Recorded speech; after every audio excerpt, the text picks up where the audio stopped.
Patrick "Sammy" Mills is an Australian professional basketball player for the San Antonio Spurs in the National Basketball Association. He's been a professional basketball player since 2009, which means he's been around in the NBA for 12 years, and in that time has amassed a net worth of $8 million. That's not all he has, and it's just a conservative estimation. We wanted to know more about his money. Where does it come from, except for basketball, and how does he spend his millions? We went and found out, and this video is the result. But before we get into the video, don't forget to leave a like and subscribe to the channel with notifications on so you don't miss any of the new videos we post. Mills signs the Nets. The Brooklyn Nets have won the Patty Mills lottery. Mills will join the team on a 2-year, $16 million contract, with a player option on the second year, according to ESPN's Adrian Wojnarowski. The Golden State Warriors and Los Angeles Lakers were among the teams reportedly trying to sign him as well, which says a lot about the player. Mills spent the first 2 years of his career with the Portland Trail Blazers before playing with the Spurs for his last 10. Mills, who played college ball at St. Mary's, was selected number 55 in the 2009 draft by the Blazers. He didn't see the court much in Portland, and he found his way to San Antonio as a free agent in 2012. He's been a reliable and consistent bench contributor for San Antonio during that stretch, knocking down 38.9% of his three-point attempts and never making fewer than 34.1% in a single season. In 2020-21, Mills averaged 10.8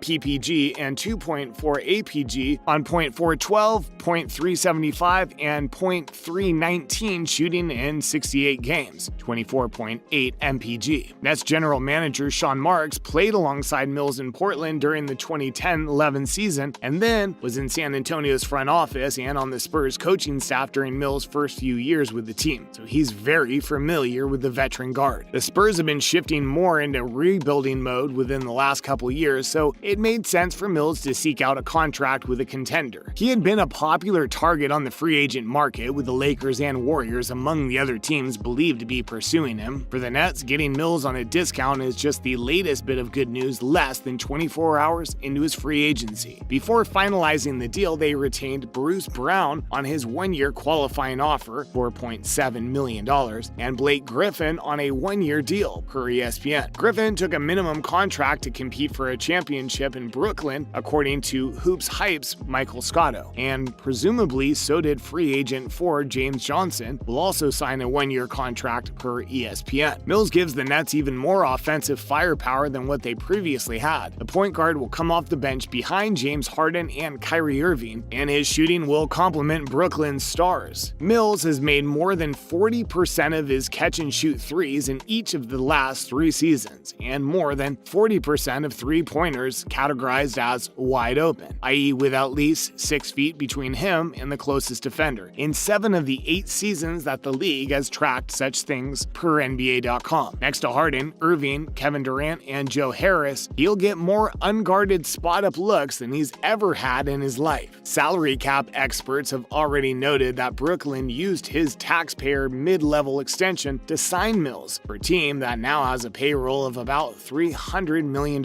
including the luxury tax bill. This was the biggest tool it had at its disposal in free agency. The Nets now have 14 players under contract, including Aziz Johnson's non-guaranteed deal and not including free agents Mike James, Tyler Johnson, Timothy Luwawu-Cabarrot, Reggie Perry, and Chris Chiroso. The Nets already lost Jeff Green, who's headed to the Denver Nuggets on a 2-year, $10 million deal per ESPN's Malika Andrews, and moved sharpshooter Landry Shamet to the Phoenix Suns in the draft day trade that brought back Javon Carter and the number 29 pick that became De'Ron Sharpe. Mills should be seen as a replacement for Shamet in the backcourt rotation, and in that respect, this is a clear win. Not only is he an upgrade, Brooklyn got a first-rounder out of it. Now that Mills has been secured, the next order of business should be finalizing the Spencer Dinwiddie sign-and trade that will reportedly send him to the Washington Wizards. Will the Nets dump DeAndre Jordan's $9.9 million expiring contract? Will they create a big trade exception? In their position, these are not small details. Greg Popovich felt badly about knocking Patty Mills out of the Olympics. First, Greg Popovich lost Patty Mills to the Nets. Then his team eliminated him from the Summer Olympics. The United States men's basketball team's coach didn't want to lose, but he couldn't help but feel for the 32-year-old Mills in what could be his Olympic finale after the U.S. rallied from a 15-point deficit to knock off the Boomers, 97-78, to advance to Friday night's gold medal game in Tokyo. I'm thrilled with the victory, obviously, but when I looked him in the eyes post-game, I felt badly, Popovich said. They do have great camaraderie and history and culture, and I just want it so badly as any of us. I was a little bit sad. That's what we all do. We all try to win. For a decade, Mills played for Popovich in San Antonio, winning an NBA title in 2014. Mills wants to help Australia in charity and the Olympics. Mills is currently leading the Boomers towards a first Olympic basketball medal for Australia. I'm playing in Orlando because I don't want to leave any money on the table that could be going directly to black communities, Mills said last year. It's since been revealed the Boomers captain donated a solar power water purifier for a regional New South Wales town struggling with its water quality. Labour Senator for New South Wales Tim Aries revealed Wednesday the Mills had quietly been involved in aiding local communities, including the remote town of Walgett. Patty Mills has been making these contributions on the quiet for years, he said. I was in Walgett last year where the water quality issues are acute and asked which level of government had supplied a solar drinking water purifier in a mission out of town. The answer was Patty Mills. Mr. Aries told Daily Mail Australia the water quality in Walgett is shocking. The local community have been begging the government to provide them with safe options for years. The water quality is shocking. It's been a long-term problem. It's technically safe for human consumption, but it tastes horrible, he said. It's very difficult for kids to drink water that tastes horrible. I spent time with the elders in Walgett and missions outside Walgett. There was this fantastic setup of a solar-powered water purifier. I assume the federal government had delivered it, and they said straight away Patty Mills gave it to us. Mills' next goal is bringing Olympic gold back to Australia, a task made tougher by coming up against his future teammate Durant in the heavy favorite USA in the semifinals. Patty Mills loves San Antonio and its people. While being quarantined, Mills had kept a close watch on how the coronavirus has impacted San Antonio. With him currently being the longest tenured Spur, he's naturally formed a strong bond with the city. The Mills are often present at local community events, and Mills is active in both individual and team-related charitable efforts in the city. Their latest charitable contribution was powered by way of a social media campaign dubbed #GiveMamaCoffee. He announced the campaign a few days before Mother's Day, asking fellow San Antonians to purchase coffee from one of 8 local cafes on Mother's Day. Mills then donated double the sales totals, and the final tally was $103,965.76, which was donated to the Battered Women and Children's Shelter in San Antonio. In August 2020, after pledging his NBA salary to black causes, basketball star Patty Mills is now enabling Indigenous youth to live out their dreams. Mills has launched Indigenous Basketball Australia, IBA, an organization that will focus on creating pathways and opportunities at the grassroots level for Aboriginal and Torres Strait Islander youth in Australia. It comes after Mills announced he'll be playing the rest of the NBA season for Indigenous Australians, donating his remaining $1.45 million to black causes in 2020. More fun facts about Patty Mills. Mills met longtime girlfriend Alyssa Levesque, who was also a college basketball player, while they were both attending St. Mary's College of California. In July 2014, Mills was presented with the keys to the city in Canberra in the wake of the Spurs' championship success. In 2017, Mills co-wrote a series of books for young readers with Jared Thomas, published in 2018 as Game Day Championship Collection. In 2011, Mills started the charity project Assist Australia following Queensland's floods in March 2010, and in December 2010 to January 2011, his first charity work came in 2010, helping raise over $40,000 for the first flood relief. Mills has used his platform and resources to fight racism and police brutality, especially in his home country of Australia. In 2020, Mills helped launch We Got You, a campaign to show support for athletes as they fight racism in Australian sport. He also gave about $1 million to Black Lives Matter Australia and Black Deaths in Custody. Patty Mills is heavily involved in charity. What do you think about Mills? If you have any information, feel free to comment below. Thank you for watching. Be sure to check back for the next video. Until then, stay safe.